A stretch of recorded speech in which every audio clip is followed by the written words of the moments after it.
20 000 à 30 000 milliards de dollars planqués dans les paradis fiscaux.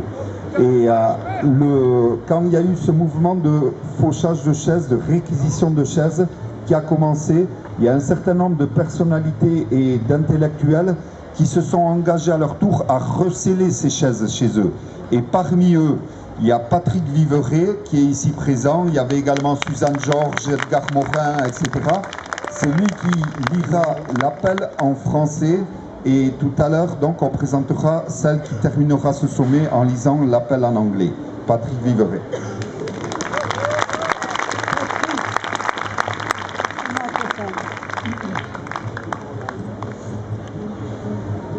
Donc, appel international à la réquisition citoyenne de chaises.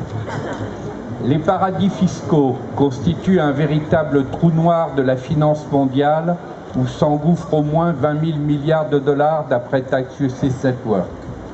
Au moment où la négociation mondiale sur le climat achoppe sur les questions du financement de la lutte contre le dérèglement climatique, laisser se perpétuer ce détournement massif d'argent public est non seulement irresponsable, mais criminel.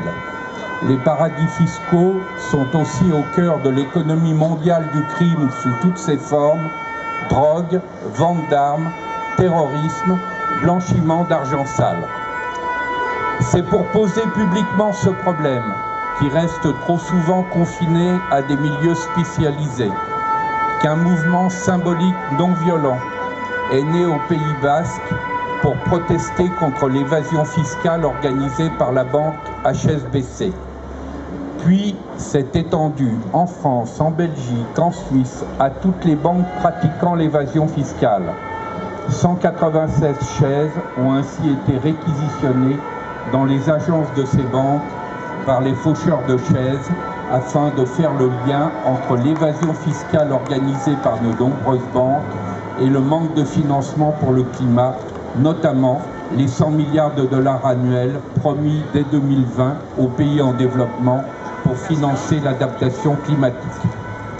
196 délégués de la société civile du monde entier, représentant une diversité de cultures et de mouvements engagés dans la lutte contre les dérèglements climatiques, se sont ainsi donné rendez-vous pour siéger au sommet des 187 chaises le 6 décembre lors du Forum Climat à Montreuil, dans un sommet citoyen mondial auquel participaient également plusieurs acteurs majeurs de la société civile mondiale, John Christensen de Tax Justice Network, Aïssatou Diaouf d'ENDA, Bill McKibben de 350.org, Lydie Nakbid de Jubilee South, Vadana Shiva et Aurélie Trouvé d'Attaque France.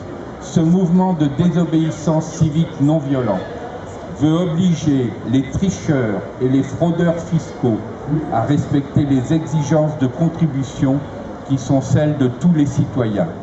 Il va maintenant se poursuivre et s'étendre au plan international. Des personnalités comme Marco Sarouda, qu'on vient d'entendre, Hindou Mahou Ibrahim, Annabella Rosenberg, Yeb Sano, Tchétché Echeverry, Suzanne Georges et d'autres porte-paroles des 5 continents ont proclamé lors de ce sommet citoyen mondial les solutions des peuples pour financer la transition. Taxe sur les transactions financières, taxe carbone, restructuration des dettes publiques, création monétaire pour le climat et l'emploi, désinvestissement des combustibles fossiles. C'est dans cet esprit que nous appelons l'ensemble des mouvements citoyens du monde entier à utiliser cette méthode simple, non violente et créative pour placer au cœur du débat public mondial cette question de l'évasion fiscale et des paradis fiscaux et obtenir enfin la mise en œuvre effective de décisions plusieurs fois annoncées mais régulièrement étouffées sous la pression des lobbies financiers.